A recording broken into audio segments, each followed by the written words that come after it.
Hello friends, आज हम बात करेंगे टेस्टिकुलर कैंसर के बारे में। टेस्टिकुलर कैंसर यानी वृषण का कैंसर।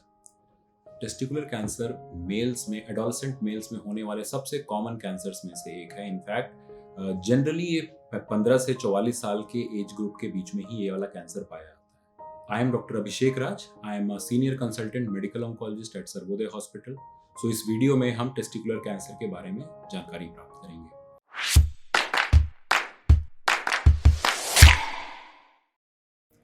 सो टेस्टिकुलर कैंसर होता क्या है? ये टेस्टिस का होने वाला कैंसर होता है। सो टेस्टिस हमारे में नॉर्मल ऑर्गन्स हैं which are responsible for reproduction. They produce testosterone and they are responsible for the fertility of men. So testicular cancer जानते हैं कि किस वजह से होता है। सो टेस्टिकुलर कैंसर के रिस्क फैक्टर्स हैं cryptorchidism. The most common risk factor is क्रिप्टोर्किडिज्म।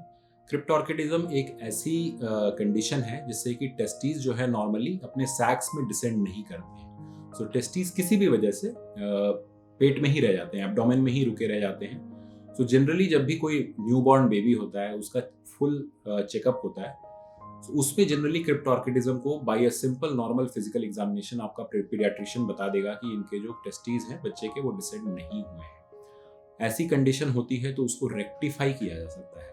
Rectify करने से टेस्टिकुलर कैंसर होने का रिस्क कम नहीं होता, बट अगर होगा तो उसको अर्ली आइडेंटिफाई किया जा सकता है। Plus if somebody has developed testicular cancer, that is the cancer of testes in one testicle, he is at a higher risk of developing a testicular cancer in future in the other testicle also.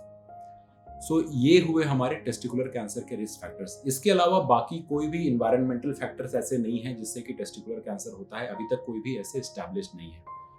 अब हम जानेंगे कि testicular cancer के लक्षण क्या है, sign symptom क्या है। The most common sign and symptom of testicular cancer is enlargement of one side of the testis.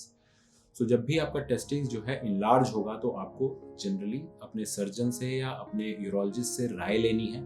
तो टेस्टिस के इनलार्जमेंट होने के बहुत सारे कॉजेज हो सकते हैं। या तो सैक में अगर फ्लूइड बन गया हो, जो कॉमन कंप्लेंट है hydrocele, that is the most common cause जिसकी वजह से टेस्टिस इनलार्ज होता है।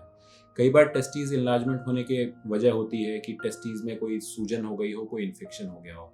और तीसरा है आपका cancer. Generally testicular cancer is painless. जब भी टेस्टिकुलर कैंसर पेशेंट को होगा तो उसमें टेस्टिस में जनरली पेन नहीं होता है, बट कुछ केसेस में पेन हो सकता है। अगर पेन सिवियर होता है और उसमें कैंसर है तो इट इज एन इमरजेंसी। उस टाइम पे आपको तुरंत राय लेनी है, अपने डॉक्टर से समझना है। फिर अगर टेस्टिस का जो कैंसर है वहां से स्प्रेड होके कहीं और जाता है, जैसे कि जनरली टेस्टिस का जो कैंसर है वो स्प्रेड होके लिम्फ नोड में, एब्डोमेन के लिम्फ नोड्स में जाता है, तो उसकी वजह से हो सकता है कई मरीज मेरे पास आते हैं जो ये बोलेंगे कि हाँ डॉक्टर साहब पेट में भारीपन लग रहा है, पेट में एक मास जैसा या गठान फील हो रही है। कई बार यही वाला जो कैंसर है वो लंग्स में स्प्रेड हो जाता है, तो उसकी वजह से पेशेंट को खांसी हो सकती है, सांस फूल सकती है, छाती में भारीपन हो सकता है।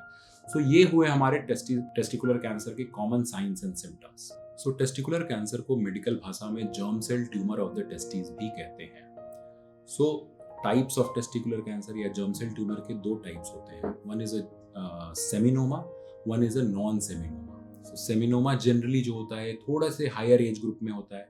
कुछ लोगों को सेमिनोमा को 60s में भी होता है। जो नॉन सेमिनोमा होता है वो थोड़ा सा यंगर एज ग्रुप में होता है। Generally it happens in the second decade and it is a slightly more aggressive variant of the germ cell tumor of the testes. बहुत rarely, less than 5% of the cases of testicular tumours, they can be of other types also, जैसे कि lymphoma हो सकता है जो कि हमारी एक ब्लड कैंसर है। कई लोगों को रैप्डोमायोसार्कोमा होता है, वो भी टेस्टिस में हो सकता है, but those are rare subtypes. 95% of the testicular tumours are germ cell tumour of the testis. So friends, आशा करता हूँ ये वीडियो आपको पसंद आया होगा। इस वीडियो में हमने जाना कि टेस्टिकुलर कैंसर होता क्या है, किस वजह से होता है, कितने टाइप्स का होता है और किस एज ग्रुप में ये कॉमन है। अब अगले वीडियो में हम जानेंगे कि टेस्टिकुलर कैंसर की स्टेजिंग क्या होती है और इसके ट्रीटमेंट मोडालिटीज़ क्या होते हैं और ट्रीटमेंट के बाद पेशेंट का आउटकम क्या रहता है। धन्यवाद।